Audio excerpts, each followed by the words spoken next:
everyone, I'm Lady T506. Welcome to my channel. Today I'm going to be reviewing Basketball Wives LA Season 4 Episode 8.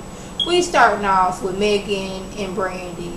They went from we fighting, we ready to knock each other's heads off, to now we laughing it up, going over how Jackie get on our nerves. I'm like, really? They didn't come together like we gonna put all that us fighting and all that, we gonna put that behind us, but right now there's a bigger picture. We both don't like Jackie right now, and I'm like, really? Like, okay, I guess y'all done made up. It wasn't that really big of a deal, even though y'all was fighting and glasses was broken and all that stuff. But the main picture is Jackie and both did us wrong, so we gonna lock in on that and bring our friendship together, because Jackie and both did us wrong, and it was kind of Jackie's fault that we got into this fight anyway. So let's come together for this we don't like Jackie moment. I'm like, really? And then Megan's asking Brandy about how to deal on advice on how to deal with Jackie, and it's like, you had to have seen this season. Like, how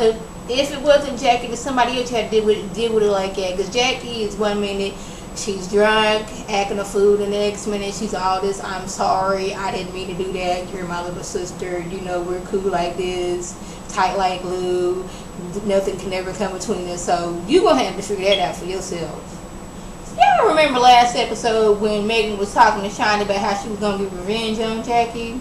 So when she said revenge, I'm thinking that she's going to do something treacherous, like pay one of her friends to go to an event that Jackie's at and slip fall, act like they hurt, act like they got sick off some Jackie's cognac, something like that.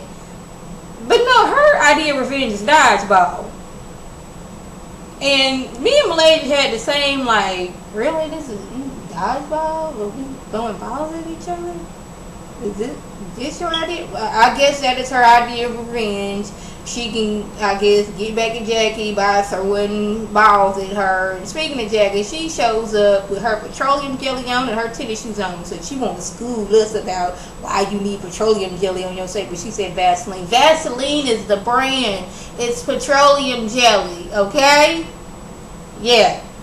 So she shows up with her petroleum jelly on her face and her shoes on, like trying to school us on why do you need it, and so the swelling to go down and you won't get no scratches on your face. And she got her hair pulled back in that same ponytail, but you're supposed to tuck that in so can't nobody pull on it. But okay, she shows up like, okay, what we dodgeball? Okay, that's like, where Drea? Drea shows up and she was like, you know what? If it's dodgeball, I will referee, but I will not be doing it. And she escorts herself out, which I don't blame her. I wouldn't want to be going somewhere with some folks that I know don't like me to be throwing some balls at me. Even if it was some people that I do know. I don't want to play basketball because, one, I don't want to get hit by a ball, and two, I don't want to be dodging a ball. So I kind of feel Dre on that one. So she leaves, and Megan's like, oh my goodness, she's messing up my event. And I'm like, when did dodgeball become an event? That's just dodgeball.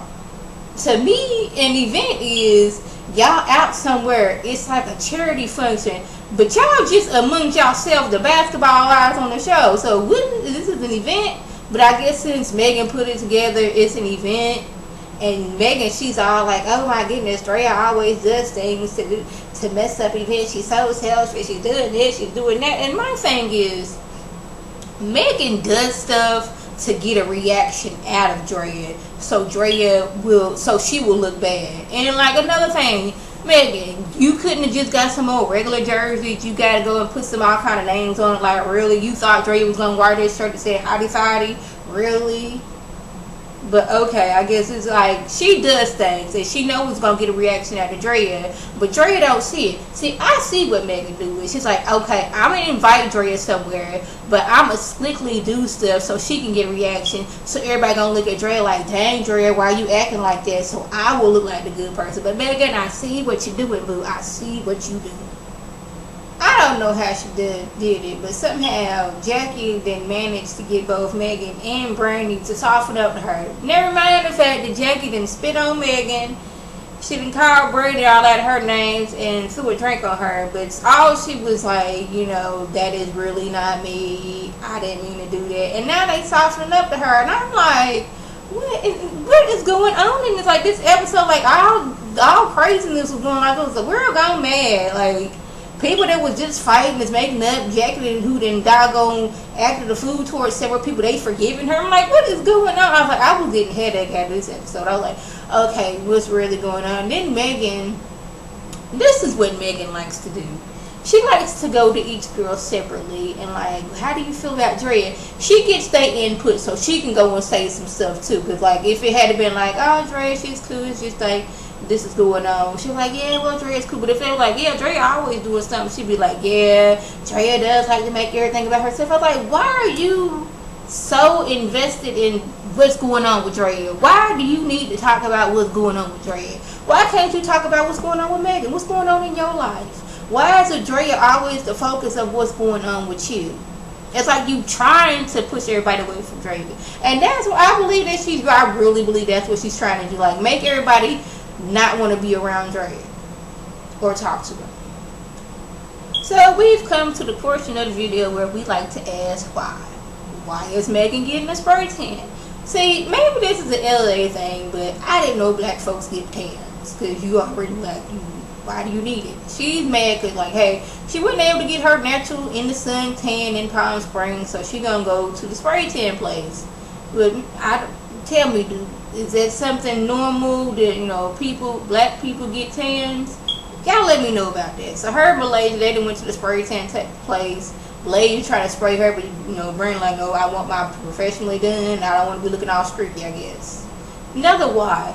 Why is Jackie carrying around alcohol in her purse? Not only is she carrying around alcohol, she's carrying around a glass to put it in. Well, I guess she wanted to be classy. She didn't want to be drinking straight from the bottle. But like, why are we doing this? She's like, she grown. She gonna do what she want to do. And this is only perpetuating the fact that you were a drunk, Jackie. You need to stop doing it. Then it's like, all it took for Brandi, from Jackie to get it back cool with Brandi was a, I'm sorry, I should have done that. And this is another, what is going on? Like, you didn't already fuss and fought this girl, but all she had to do was say, I'm sorry. This girl done cussed you out and threw a drink on you, but all she needed to do was say, I'm sorry, and all is good with the world. I'm like, okay, this episode is making me mad. Like, what is going on? Y'all was so in hatred and not like of Jackie, but all she had to do was say, I'm sorry. But then Jack was like, you know, I want to prove to you that I am no drunk. See, this is a receipt from a Rolex. Yes, you see right there, $100,000 for a Rolex. That shows that I am not broke. This is from the NBA. You see that money that we getting every month? Yeah, boo-boo, we ain't broke over here. I was like, Jack, ain't nobody ever said you was broke. We just said it looked weird that your ring fell out. Like, your ring, you know, you should get those, you know, your diamond just falling out like that. That ain't supposed to happen. You need to make sure the clasp on there, you know, secure to keep your ring, you know, your diamond from falling. And nobody said you was broke. Maybe that was some costume because that diamond did look extremely big. Like, unnecessarily big. Like, why would you need a ring that big? That's all we was saying. We ain't never said anything about you being broke. So Malaysia and Brandi had to sit Drea's tail down and let her know, hey, just because you don't like Megan don't mean we shouldn't like Megan. And when you was hanging around Jackie when we wasn't cool with her, so what's the difference? But Drea was like, well, when I was hanging around Jackie, you know, I wasn't throwing it in y'all face. I wasn't all laughing and having a good time. She's like, I can understand why Drea had the problem with Megan, because Megan, she is focused her attention on Drea. Like I said earlier, she does and says little things to get a reaction out of Drea. And then when Drea reacts in a certain way and wants to leave the situation, she is seeming selfish. She's not doing that to anybody else. And I guess because it's not happening to them, they don't see it. But I see it. Like, what is that gal's name? Megan is always doing and saying something about Drea. Of course Drea ain't gonna like her. You didn't just say that my vagina was all over the internet, and how does my boyfriend feel about that? That ain't something we gonna just come back and just be laughing at. Y'all may have, you know, got over the fact that Drea's like, I didn't give that girl chances. She lied from the beginning. Then she went and said all this stuff about my vagina. Why would I want to be friends with her? And the fact that y'all friends, that makes me mad, because it's like, she did this to me. And that's like, we need you to stop being selfish, Drea. You gonna come to my event, and if you're gonna come, you gonna act the fool. Well, Drea's like, if I go to an event and I see her there, she gonna be like, this ain't my scene. I'm just gonna exit stage left. Cause I guess she don't want nothing to pop off, but like, she's at this point where it's like she's just done with Megan. And I can see why. Megan's always doing something and saying little slick stuff on the side, and she making it seem like, ooh, I'm just joking, but no, she's saying exactly how she feels. So that's how this episode went. I was so frustrated. I was like, I understand you need to forgive and forget, but like that happened too fast. Like y'all was just fighting, and now y'all best good friends like Forrest and Blood. Like really. So if I left anything out, by all means leave a comment or a video response. And like always, I want to thank my subscribers and the people who watch my videos. I want you to like this video, comment, and subscribe, and share this video with your friends on Facebook, Twitter, Instagram, and here on YouTube. This is Lady T signing off. Have a good one.